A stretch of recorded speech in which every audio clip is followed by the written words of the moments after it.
On va passer à la table ronde. Ça va permettre d'approfondir ce qui a été dit. Et pour animer la table ronde, Claude Dumas, directeur du CRM.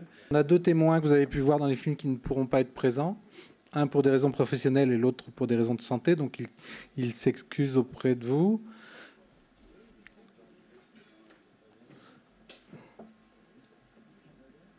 Dans les services de neurologie, personne ne m'a informé de ce genre de possibilités. C'est uniquement en arrivant au centre de rééducation fonctionnelle où là, effectivement, j'ai su que la possibilité existait. J'ai pu rencontrer aussi d'autres patients qui avaient passé leur permis de conduire ou qui étaient en passe de le passer. Donc on a échangé des expériences autour de ça.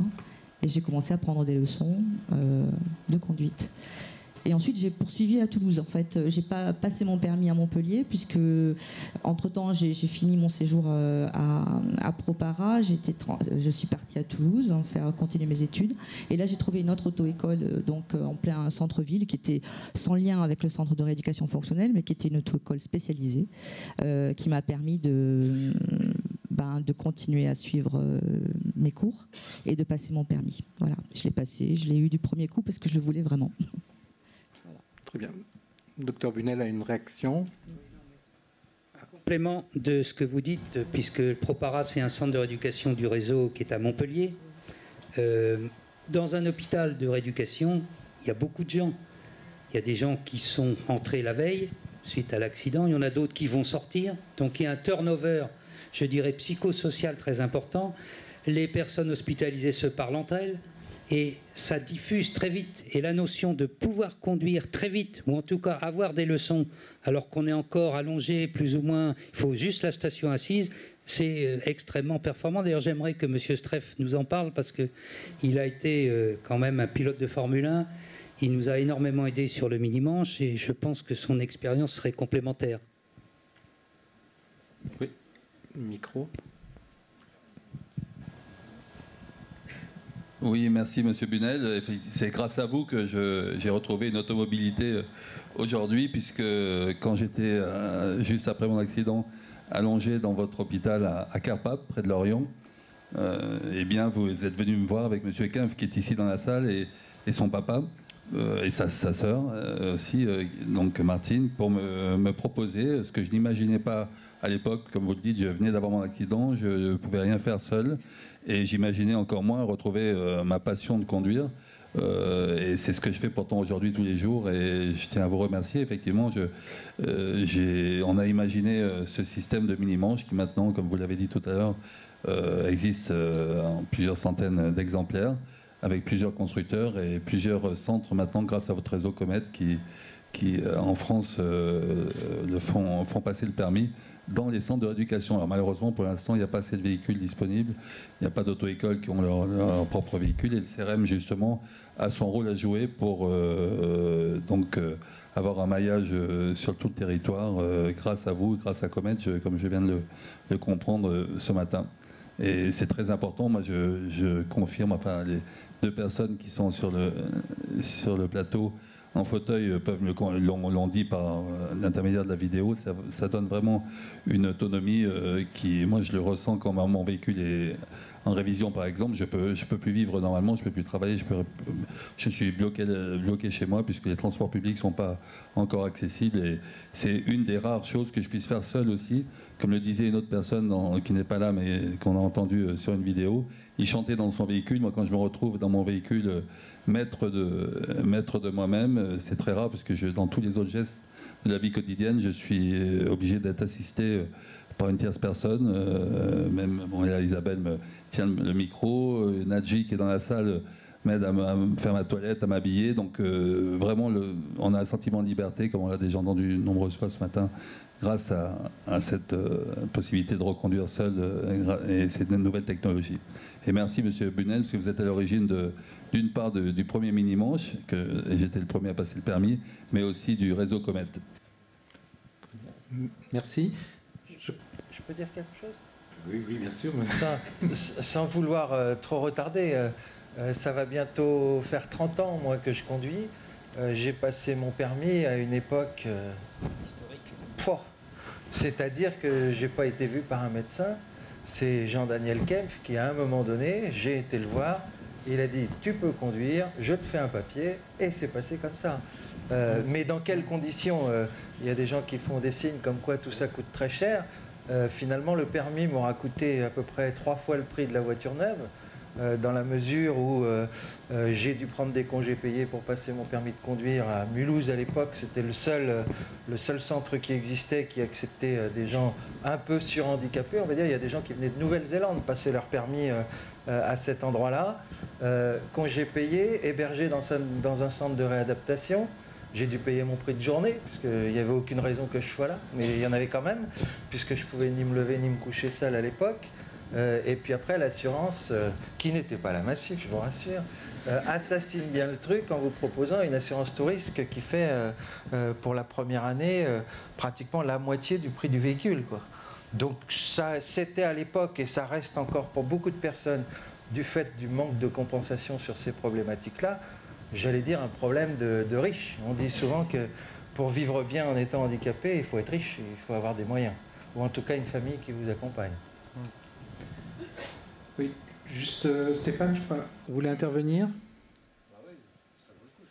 Sinon, moi, oui. Oui. Qu'est-ce que nous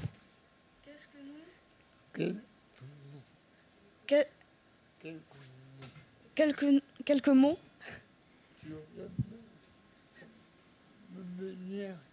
sur ma manière d'accéder à l'auto-école, puisque à l'époque j'étais en centre,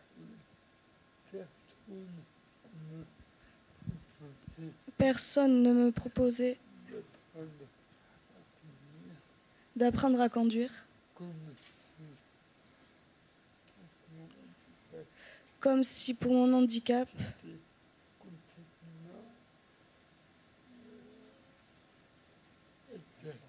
c'était complètement insensé.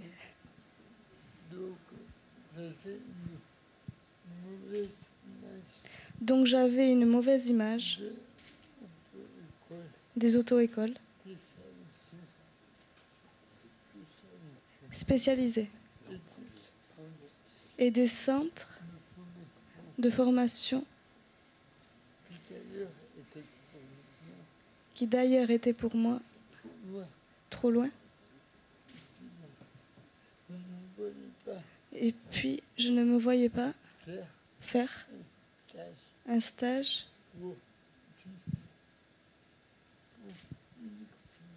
pour uniquement essayer de conduire.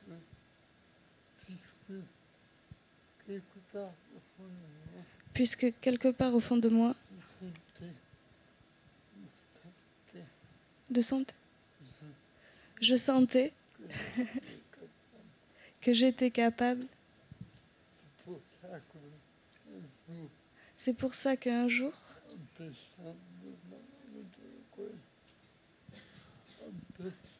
en passant devant l'auto-école, je me suis arrêtée et on m'a proposé de faire un essai, quasiment dans l'heure, ou quelques jours après. Je ne me rappelle pas.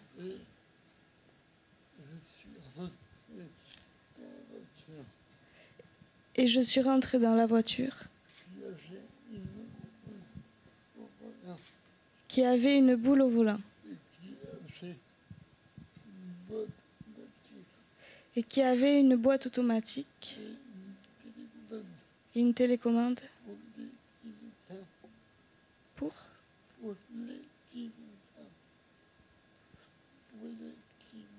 les clignotants. Le moniteur s'est occupé des commandes. Il m'a expliqué 2-3 choses et il m'a dit maintenant marche arrière. quand je te dirai. Et on a fait le tour du pâté de maison. Et il m'a dit, on peut commencer. Et après ça, j'ai été voir le médecin spécialisé.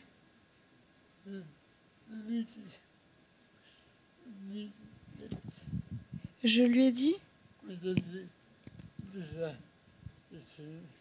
que j'avais déjà essayé.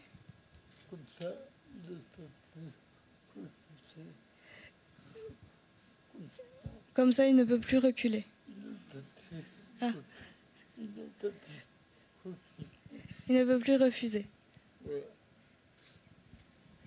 Merci Stéphane. Alors, je pense que c'est un témoignage extrêmement précieux. Alors moi, en tant qu'ergothérapeute, je vais vous dire une chose, c'est au moins, je pense que les ergothérapeutes qui sont présents dans la salle retiendront la leçon, c'est qu'il ne faut jamais préjuger de rien et qu'il faut toujours essayer. Et après, on voit. Mais ce qui ressort aussi fortement, c'est vraiment ce que M. Barbier a dit aussi, c'est ce problème de proximité, on en a parlé, et ça va vraiment dans le sens de cette nécessité de développement de centres d'évaluation et qui soient des référents, et de la coordination qu'on peut imaginer avec les médecins qui sont en charge de ces aspects autour du permis de conduire. Peut-être qu'il y a une question dans la salle autour de ces sujets, autour de l'information, conseil pour l'accès au permis de conduire. Est-ce qu'il y a des gens qui veulent intervenir? Alors vous avez, oui, on n'a pas dit, vous avez dans vos accoudoirs un micro que vous pouvez relever et vous appuyez sur un bouton pour parler. Donc madame? Oui, je voudrais savoir au niveau législatif, est-ce qu'une personne handicapée qui aurait fait revalider son permis de conduire est-elle obligée d'en faire la déclaration à son assureur?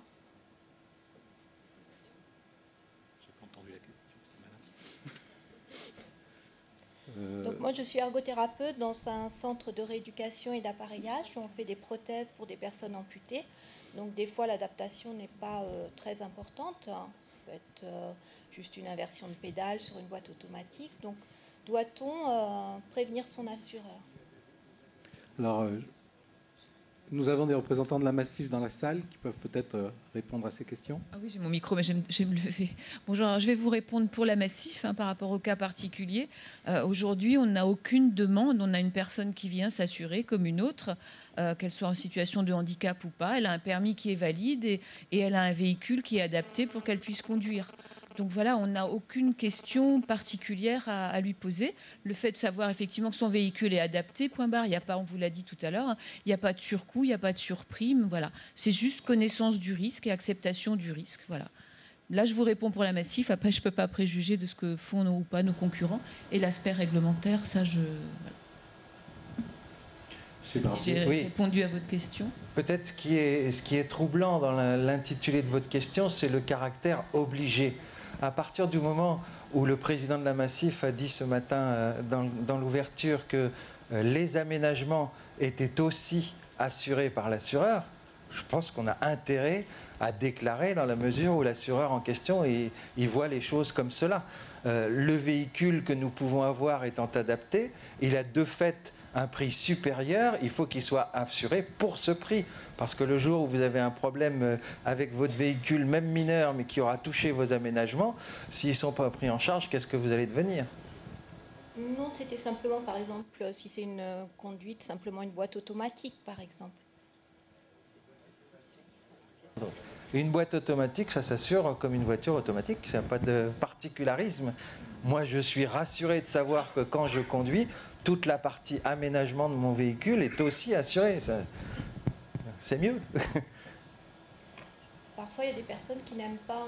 Oui, non mais ça, bien sûr, madame. Ça c'est la vie des personnes handicapées au quotidien.